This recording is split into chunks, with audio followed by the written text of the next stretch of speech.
All right, so we're going to review for the test that we're going to be taking soon, the Unit 6A. I'm going to start with Part 2, and so we're going to go through that. And of course, I'm doing this at school, so of course there has to be a bell. But anyways, we're going to start with Part 2, go through all that, and then I'll try to go back and do Part 1. So, you can fast forward, move around, I don't know, whatever floats your boat.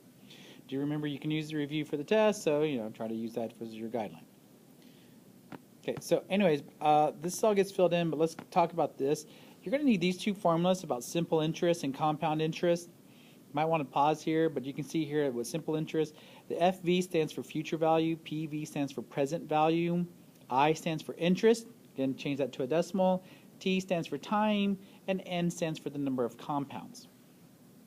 So anyways, we go back to this little bit, and we know that this CD costs, or the CD cost, or the savings accounts, the money market accounts, and the CDs accounts. And looking at this, it says here that, Ashley's considering a few options to save some extra money.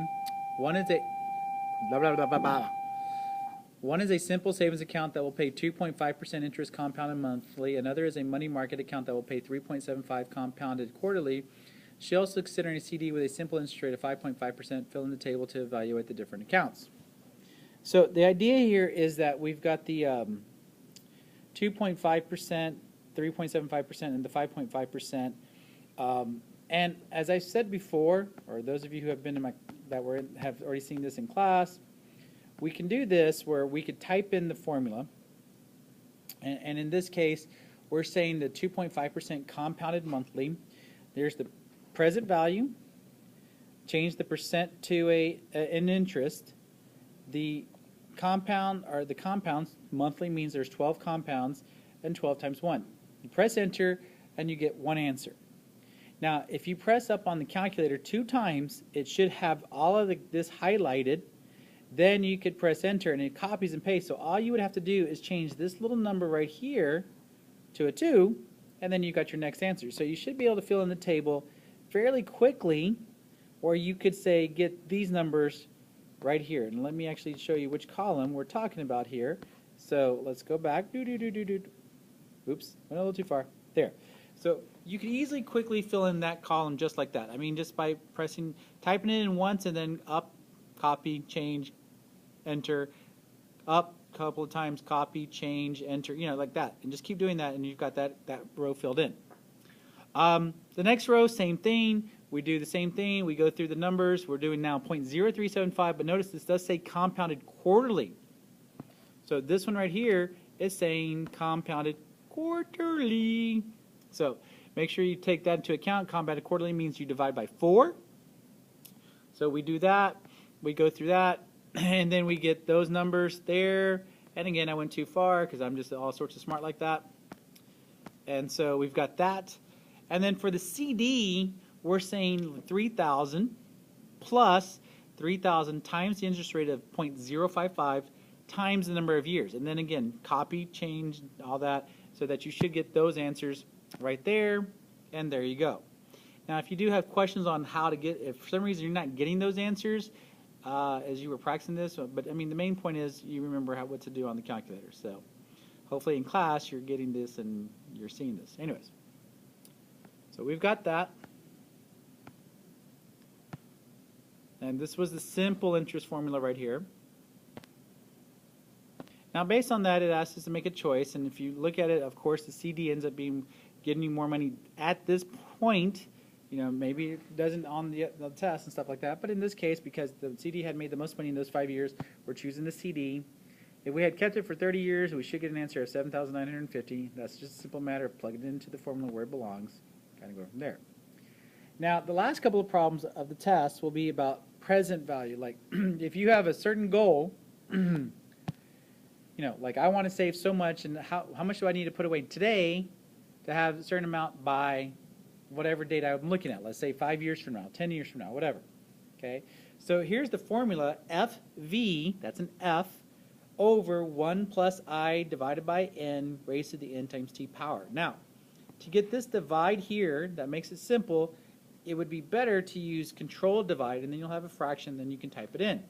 So that you could easily, for like number 4, type in something like this, and it would look almost exactly like that. Now, this was compounded daily, so we're going to use 365 days for compounded daily.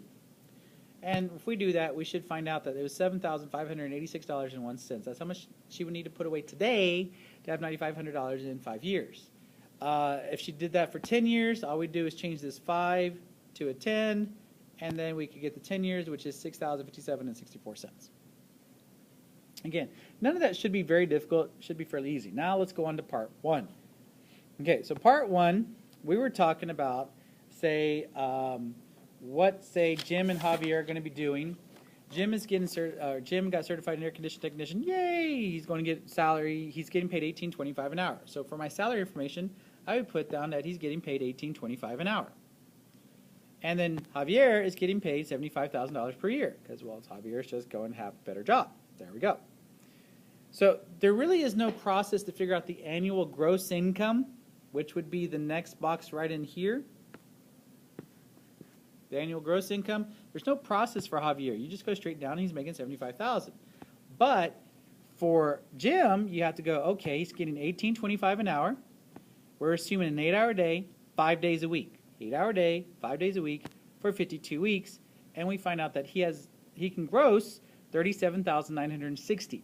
Okay, so that's about how much he could make. Now, if we want to find out the monthly income, this one right here is monthly, then we can divide both numbers by 12, and we would get 3,100. We get the answers that we get. Okay, now pay attention. Again, I've been saying this quite often. I put the pre-tax retirement. This is where you subtract your retirement account. So whatever you're putting away for retirement, this is where you subtract it. So in Jim's case, he's subtracting $100, and that gives us an answer of $3,063. In Javier's case, he's subtracting $225, so we get an answer of $6,025. So that's where we're at. Then we go to taxes paid. Now, we have to remember with taxes, we have this little bit that taxes plus your Social Security plus your Medicare is equal to how much taxes you're going to pay. Now, in Jim's case, he says he falls into the 15% tax bracket. So we do 15 plus 6.2 plus the 1.45 and get 0.2265. In Javier's case, we've got 18% plus the 6.2. Social Security is always 6.2 and Medicare is always 1.45. Bada bing, bada boom. There you go. So these numbers right here.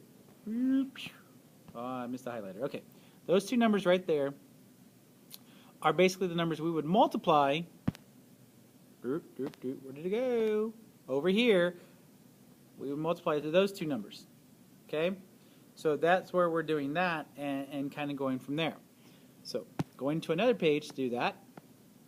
Okay, so we're going to put here the 3,000. Oh, too late. Oh, no. Okay, so we're doing the 3,063.33. And we're going to say times 0.2265. That represents all the taxes, Social Security, and Medicare that we're going to be taking out. When we do that, you get an answer of $693.84. Do the same thing to Javier, but he's at 22 or 25%. Ah, stop it. 25%, 0.2565, you would get $1,545.41. And those numbers you need to subtract from the upper numbers. So we now have $2,369.49 and $4,479.59. This is our after-tax income. Still not our net income. Net income is what we get to take home. So now we go into figuring out anything else. All right. According to the situation, Jim gets paid 2 weeks. He gets 1 week paid leave, but he's going to take 2 weeks off because, well, he's just being good like that, or he wants to spend some extra time with his family. We'll be nice and say things like that. Okay. So to do that, we need to figure out how much he would normally get paid for 1 week. So we do the 18.25, his normal salary, times 8 hours, times 5 days. So that's 1 week. This represents right here 1 week worth of pay, or 1 week worth of work. And then when we do that, we get $730, but we need to divide that by 12 because this would be a hard thing to absorb. So we're going to assume that he's going to divide this by 12 to kind of equal it out. So we got $60.83. He loses no sick leave. He's getting his health care paid. So you just got to subtract those two numbers to find out that he should be taking home $2,308.66 every month. Now, Javier gets 2 weeks paid vacation. He's good. He doesn't worry about missing if he just takes his 2 weeks off. But he misses 2 days. And here, let me do this real quick. Okay, so he's going to miss 2 days out of a normal work month, which is 20 days. There's 20 work days in a month. So we're saying, because he's going to miss about 7 days. 7 days total for sickness. So that's 2 more than what he was allowed. So if I do the 2 over 20 times the $4,479.59, I get $447.96. Okay, and then I would divide that 447.96 by 12. Again, hoping to kind of divert some of this a little bit, and I should get an answer of about $37.33 that I'm going to take away. Plus, I pay for my health care, or Javier pays for his health care, of $175. When I subtract those numbers from the $4,479.59, I get $4,267.26. So that's pretty much how I get to net income. It's a very simple process if you just kind of follow along. Shouldn't deviate too much from that. And that pretty much covers the test. So there you go. That's it. And if you do have any questions, well, hopefully you can ask soon. Thank you very much.